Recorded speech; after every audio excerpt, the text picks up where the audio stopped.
Alhamdulillahi Rabbil Alamin. Nahmaduhu wa nasta'inuhu wa nastaghfiruhu wa natubu ilaih. Asyhadu an la ilaha illallah wahdahu la syarika lah. Wa asyhadu anna Muhammadan abduhu wa rasuluh. Allahumma salli wa sallim ala sayyidina wa nabiyyina wa habibina Muhammad wa ala alihi wa ashabihi wa man da'a bi da'watihi ila yaumiddin, amma ba'. Faya ibadallah, ittaqullah, usikum wa nafsi bitaqwallahi wa ta'atihi la'allakum tuflihun. A'udzu billahi minasyaitonir rajim. Bismillahirrahmanirrahim. Am hasibtum an tadkhulul jannah walamma ya'tikum mathalul ladzina khalau min qablikum massathumul ba'sa'u wad-dharra' وزلزلوا حتى يقول الرسول والذين آمنوا معه متى نصر الله ألا إن نصر الله قريب. Sidang Jumaat yang dirahmati Allah, kita lafazkan setinggi syukur kepada Allah kerana dengan izinnya kita dapat untuk hadir ke masjid pada hari yang mulia ini, dan kita menambahkan ketakwaan kita dengan meningkatkan dan melaksanakan segala titah perintahnya serta menjarak dan menjauhkan daripada segala larangannya. Khutbah pada hari ini ditajukkan dengan ujian semakin berat, kebersamaan bertau erat. Hadirin hadirat yang dirahmati Allah, isu COVID-19 yang melanda menunjukkan seolah-olah dengan gelombang yang berlaku kali pertama, kali kedua, dan ada yang membaca kali ketiga, dan ada yang mengatakan kali keempat. Sebagaimana yang kita semua telah maklum, ia merupakan ujian yang cukup mencabar. Ramai di kalangan sahabat-sahabat kita yang telah meninggalkan dunia akibat daripada pandemik COVID ini, dan ada yang bertarung di ICU, begitu juga yang terpaksa dikuarantinkan. Perkara ini mungkin pada sebelum ini kita rasa jauh, tetapi sekarang hampir di sekeliling kita. Orang yang kita kenal juga terbabit, dan boleh jadi kita sendiri. Justru menginsafi akan hakikat inilah, maka sudah barang tentu kita wajib menjaga SOP dengan sebaik-baiknya. Benar, walaupun saya berada di mimbar ini menasihatkan kepada semua khalayak supaya menjaga SOP, saya juga perlu diperingatkan untuk mematuhi SOP. Artinya kita sama-sama jaga kita. Kita saling bantu-membantu, nasihat-menasihat. Kerana apa yang kita telah dimaklumkan melalui badan berotoriti seperti KKM, jangkitan dan wabak ini boleh sampai dengan begitu mudah, terutamanya dalam varian yang baru ini. Inilah yang menjadi kegusaran, tetapi kita yakin dan kita percaya dengan kita mematuhi. Alhamdulillah, masjid antara yang terbaik. Cumanya pada masa akan datang, kita mahu setiap satu jemaah itu dijarakkan barisan yang kedua menjadi barisan ketiga, yang ketiga seterusnya menjadi yang kelima, supaya sedikit penjarakan dan jarak antara 1 meter dengan 1 meter atau 1,5 meter, maka itu adalah yang terbaiknya. Poin yang kedua juga hendak kita fahami, tak kala kita banyak berseorangan berada di rumah dan sedikit kawan-kawan yang kita ada, maka sudah barang tentu hubungan yang perlu, sebagaimana kata Ibn Khaldun,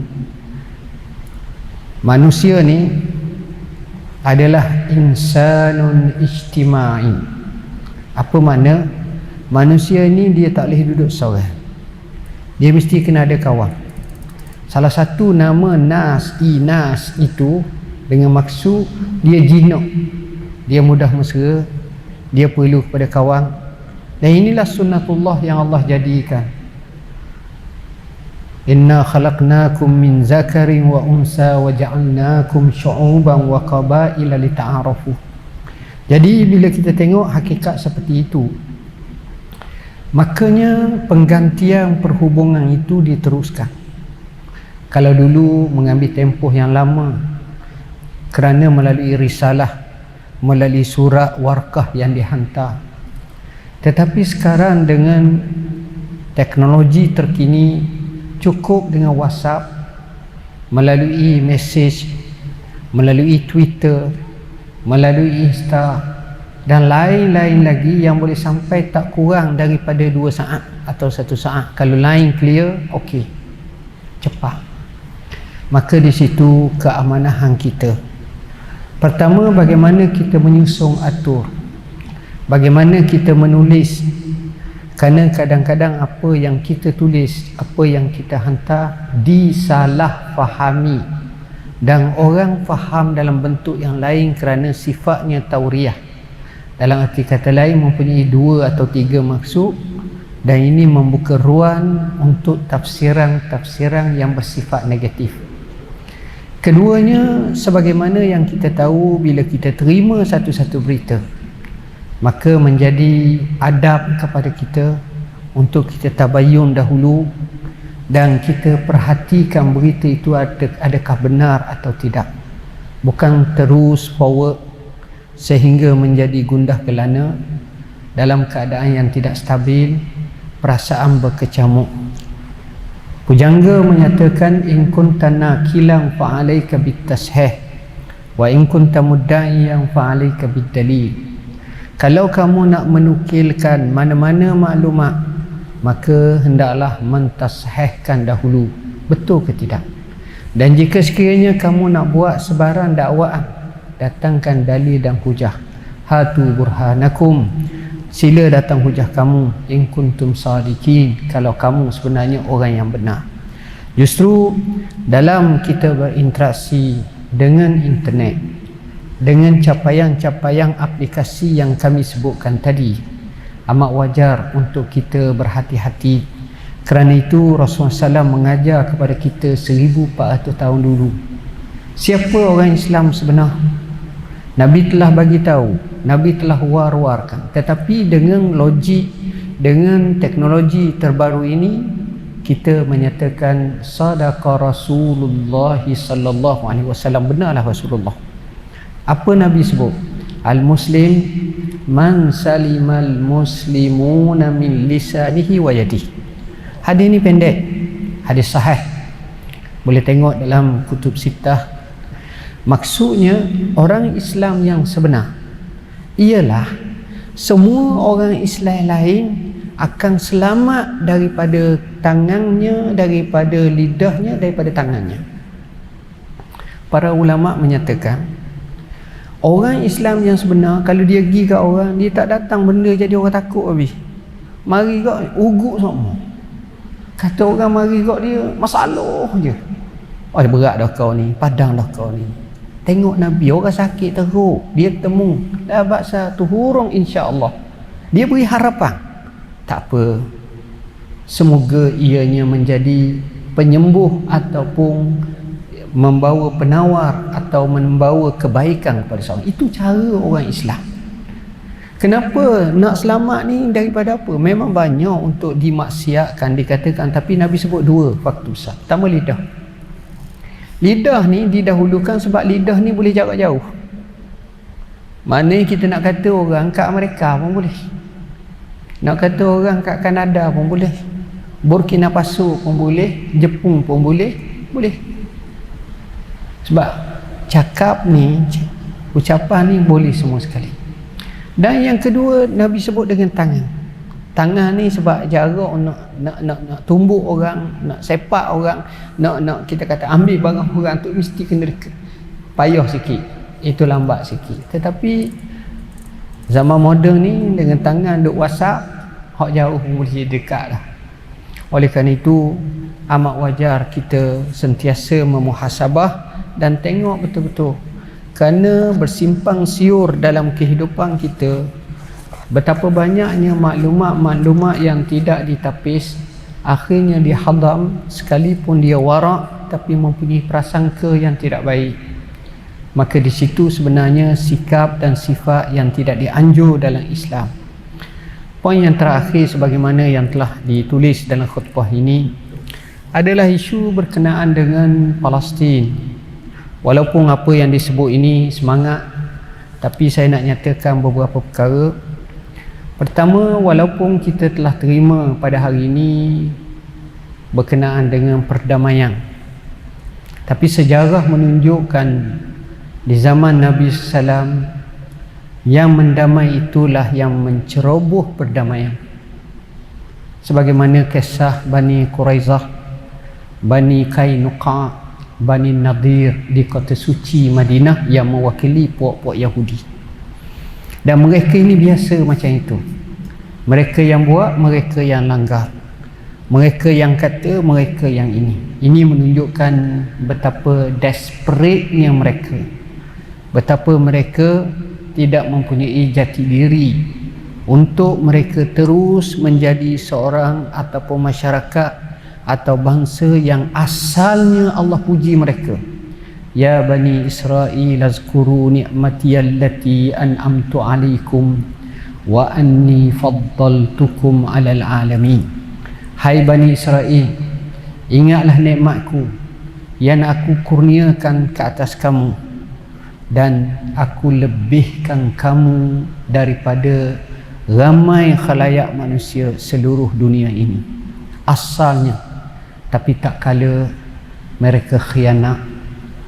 Pengkhianatan mereka yang besar ada dua, sebagaimana firman Allah dalam surah Al-Isra, la tufsidunna fil ardi marratain, kamu telah merosakkan di muka bumi dua kali.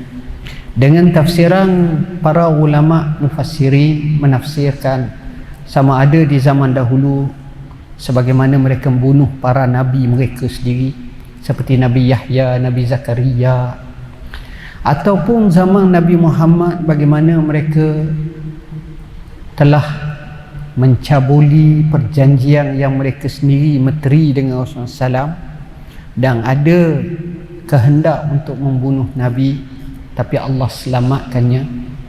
Dan yang kedua, mereka juga telah melakukan siri-siri pengkhianatan yang amat banyak. Jadi apa yang Allah sifat pada mereka? Allah menyatakan duribat alaihimuz zillatu wal maskanah wa ba'u bighadabin min Allah. Mereka itu ditimpa dengan kehinaan. Mereka itu ditimpa dengan kemiskinan. Walaupun kita tengok mereka itu kaya, tapi sebenarnya mereka miskin. Jiwanya, emosinya, semangatnya, mereka miskin. Dan mereka terperlu kepada banyak bantuan-bantuan. Dan mereka juga akan mendapat kemerkaan Allah. Justru berkenaan Zionis Palestin ini, kami melalui Jawi, melalui agensi agama termasuk masjid ini telah mengadakan satu kempen khas bermula daripada hari ini dengan 2 Jumaat untuk kita hantar ke bumi Palestin, khususnya Gaza. Walaupun RM1 cuma, tapi dengan hati yang ikhlas itulah yang akan menyelamatkan kita daripada api neraka Allah. Berdasarkan hadis Nabi SAW, ittaqun nar walau bisyikki tamrah, takutlah kamu kepada api neraka. Dalam arti kata lain, selamatkanlah diri kamu daripada api neraka dengan sebab kamu sedekah walaupun secubit daripada buah kurma. Syikki tamrah, bahasa Arab menyatakan kalau orang tu ada 3 orang anak, kurma dia ada sutir, ada sebiji. Kerana nak raikan anak-anak dia, dia rasa sikit, dia pecah 3 ataupun 4. Dia bagi anaknya secubit, hak ni secubit. Secubit itu dia panggil syikki. Satu jumlah yang kecil, tapi dengan jumlah itu dia harap dapat selamat daripada api neraka Allah Subhanahu wa taala. Syabas kepada Jawi, kepada masjid, kepada agensi, kepada NGO, kepada masyarakat dan umat Islam Malaysia, sama ada kerajaannya atau rakyatnya yang sehati dalam mauqif pendirian menentang kezaliman Zionis Israel dan menunjukkan kasih sayang serta memberi bantuan kepada saudara-saudara kita di Palestin. A'udzubillahi minasyaitonirrajim. Bismillahirrahmanirrahim. Wa'tasimu bihablillahi jami'an wa la tafarraqu.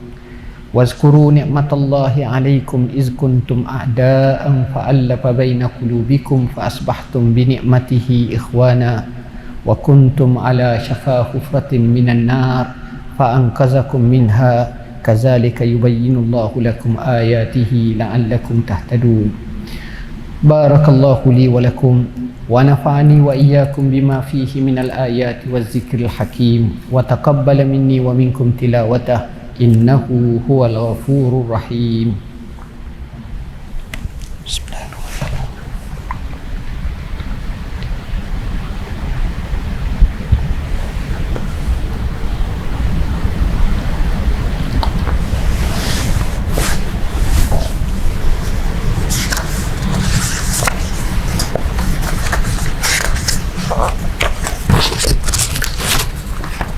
Alhamdulillahi Rabbil Alamin. Wassalatu wassalamu ala Sayyidina Muhammadin Nabiyil Amin wa ala alihi wa ashabihi tahirin wa man tabi'ahum bi ihsanin ila yaumiddin. Asyhadu an la ilaha